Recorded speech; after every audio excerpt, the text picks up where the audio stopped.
My name is Jamie Dixon, and I had panic attacks for a number of years. The first thing I feel when I start to have a panic attack, I feel it in my stomach, and then my heart and my breathing come directly after. So I can kind of, at first when I didn't really know what panic was, I didn't know what that feeling was, and so I didn't really know how to identify it, and it would get into my heart and my breathing very quickly, and I'd start hyperventilating, and kind of my whole body would just turn into a shaking mess. Panic attacks are really common. Everyone I know has had a panic attack at some point in time. A panic attack is your body's natural response to feeling threatened. Sometimes it's referred to as the fight or flight response. So your heart rate increases dramatically. You get short of breath and lightheaded. You may feel numbness or tingling in your limbs. You might get a little nauseous, and you get this bolt of adrenaline, almost like a tingling that goes through your whole body. And that experience tends to peak within 10 minutes, but often 10 seconds, and will go forward from there and taper off over the next 30 to 45 minutes.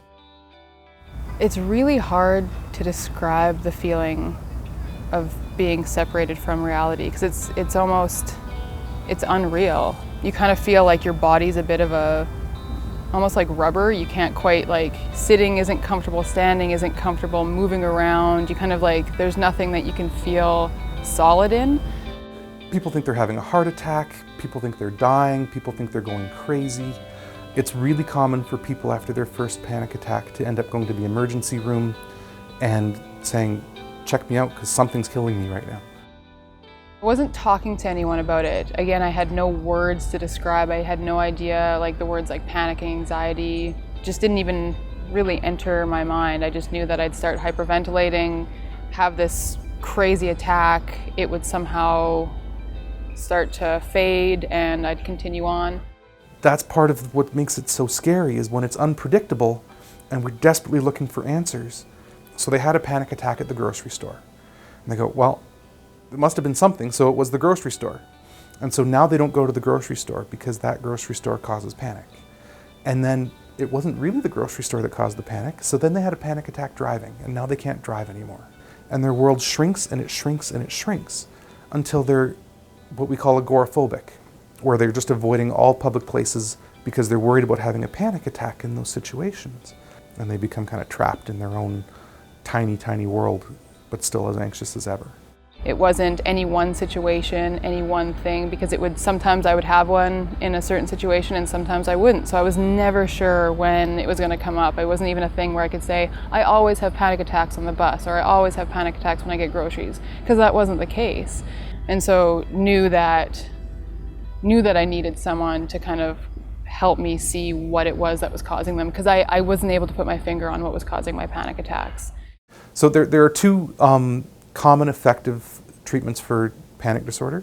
The first one, and the one that people get most often right off the hop because they can get it from their family doctor, is antidepressants. The other treatment that's usually provided is therapy. Specifically, cognitive behavior therapy is probably the most supported scientifically.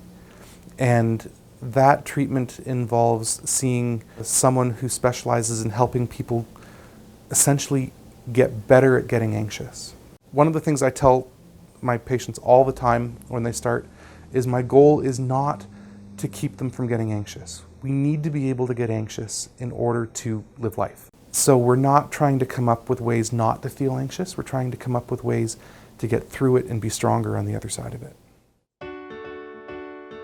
It's daunting but freeing to realize that I had these huge walls up around me, but that I actually had all the power to break them down. And so slowly I am. And the thing I love the most that I learned was that, I challenge my panic attacks now. So as soon as I get that feeling, I say, like, bring it on, panic, let's see. And it always dissipates. There's like never a panic attack when I just think like face to face, let's go, have a panic attack right now. And I don't. Because that's all it is the fear of having that panic that creates that panic. So when I call it on, it backs down, and it's a really cool feeling.